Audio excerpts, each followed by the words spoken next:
If I hugged you any closer, I'd be behind you.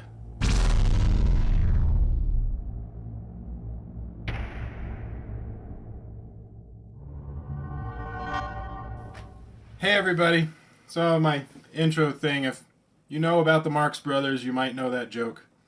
If not, watch the movies and you'll get it. I'm not going to explain it. But I eventually wanted to get into reviewing some older movies. Movies I think people should be watching but are becoming forgotten because they just don't get shown.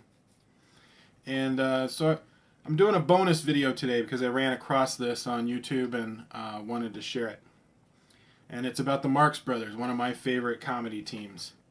So it gives you an intro about where they come from and who they are and what their comedy is like, so that when we start reviewing things, and I might do more of these little kind of like reaction video reviews for videos of other groups or movies back then, just to help jumpstart.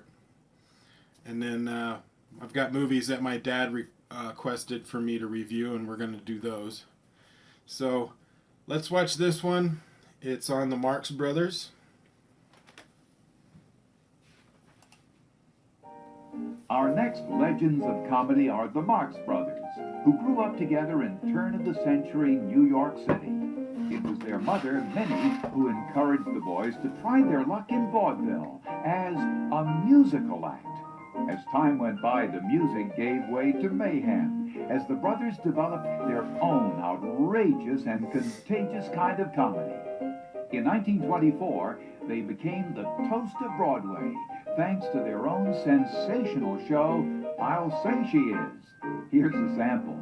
I'm glad you see me. Step right in. Are you Mr. Lee? My name is Sammy Brown. Come in. Do you want to talk to me? I want to talk to Mr. Lee. I'm Mr. Lee. That's him. I see you want a very good act. Yes. Well, I'm the guy you want to guess, and I'll speak very good English, but I'm full of the pep and I got the ambition. What do you do? Acrobats. What's your name? Amalia, but the best thing I do is give imitation of Chevalier. When the nightingale may look like you. That's enough. When you go out, don't slam the door. Well, what do you think? I need a drink. All right, I take it a drink. I want to speak to Mr. Lee. I'm a dramatic actor. So I see. I'm Mr. Lee. Well, lend an ear to me. Can you play a role? Can I play a role? Do you know who you're looking at? No. Caesar's ghost.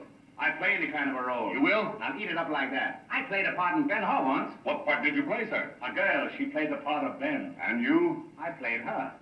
When you go out, take a slam at the door. You're kidding me, aren't you not? Kidding, you say. I've been here all day. Now show me what you've got. I wanted to play a dramatic part, the kind that touches a woman's heart, to make her cry, for me to die. Did you ever get hit with a coconut pie? There's my argument. Restrict immigration. I think I'll recite. Let it go, all right. I'll give you a recitation. Or would you prefer to see me give my Chevalier imitation? When the nightingales could sing like you, they sing much sweeter than they do, 'cause you brought a new kind of love to me. Well, what do you think? Get me a brick. Here's a brick. I always carry one for this imitation. Say, I ought to lay this on your head. You can't do that. You don't belong to the Bricklayers Union.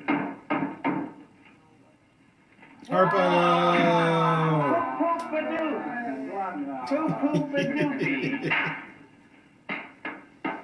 Hey, what do you think you are? Hey, wait a minute. You know who this is? No. He sells frankfurters at the Merchant of Venus. Well, what do you want?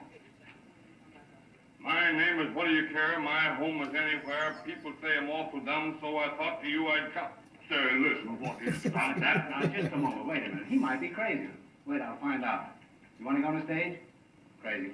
Say, listen, you tell me what you want or I'll throw you out. Never mind that. I'll give you a... Now, wait. Take your time. This fellow's a good dancer. Dance for him. Say, thank heaven there's no Chevalier imitation. What do you think of him, I Mr. Lee? wouldn't give him $1 a week. Not so loud, he'll take it. Yep. Now listen, you're making a big mistake. These fellas are very clever. They're funny fellas. And I've got a play that I've written that I'd like to explain to you. I'd like to... After the great success of I'll Say She Is, the Marx Brothers began to make movies, each one crazier than the one before. The eldest of the Marx Brothers was the one who wore a pointed hat, played piano, and pretended to be Italian. His real name was Leonard, but because he loved women and was always chasing chicks, Leonard was given the new name of Chico.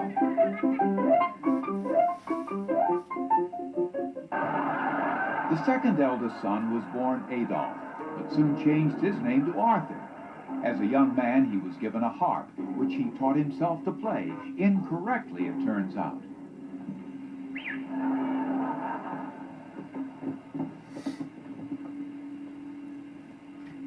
Arthur's music, though, was pretty enough to inspire his own lifelong nickname, Harpo.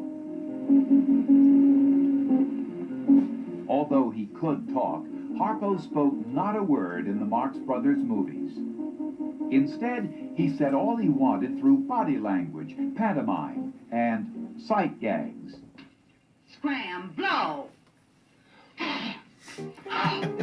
One of the Marx Brothers' biggest box office hits was A Day at the Races in 1937. In it, Harpo was examined by a dubious doctor. Rather a strange-looking sight. Serious, I haven't seen anything like this in years. The last time I saw a head like that was in a bottle of formaldehyde. That doctor, of course, was played by the third Marx brother, Julius, a moody man whose very nature inspired his own nickname, Groucho. He was the one with the painted-on mustache, the glasses, the hunched-over walk, and the wisecrack for any occasion. Here, boy. Here, boy, take these bags and run up to my room, and here's a dime for yourself. Oh, no. This is Mr. Whitmore, our business manager. Oh, I'm terribly sorry. Here's a quarter.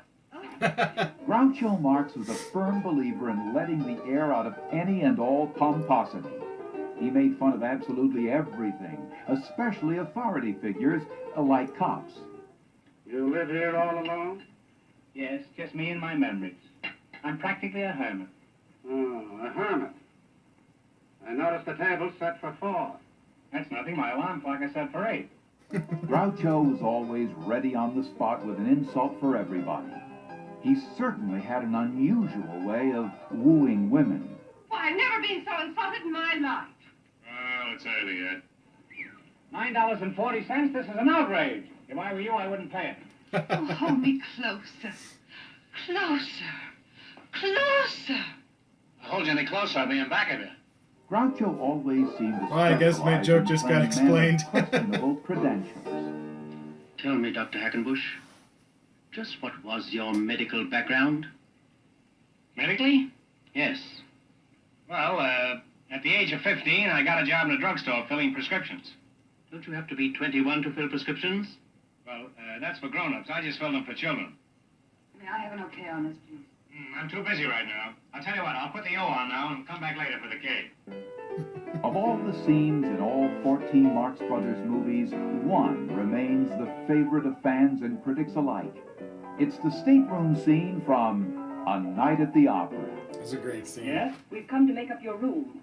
Come on in, girls, and leave all hope behind. But you've got to work fast because you've got to get out in 10 minutes. Yeah?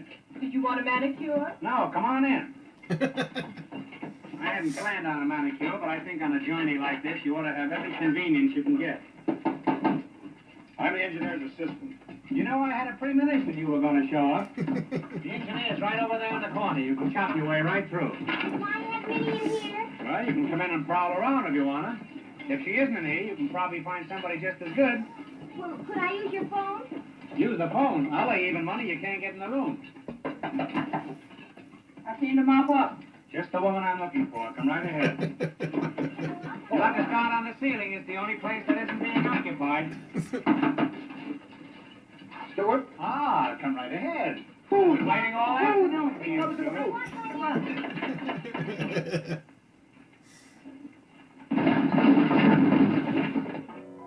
Nobody else in the history of humor has ever combined songs and silliness, puns and pantomime, satire and slapstick, or wisecracks and witticism quite like the Marx Brothers.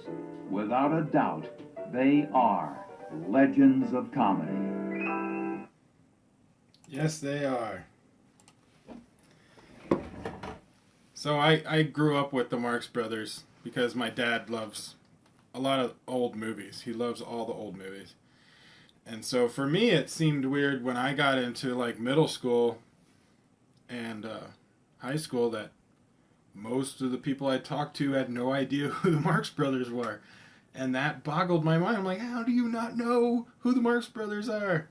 It's like when someone tells you they don't know about Star Wars. So, I guess part of my motivation for doing the older movies reviews that I'm going to do is because I want to showcase some of that stuff. I don't think it gets showcased anymore, and those movies and should not be forgotten. Some of them are really great movies. So let me know what you think. Like, share, subscribe, tell your friends, and I will see you on the next video.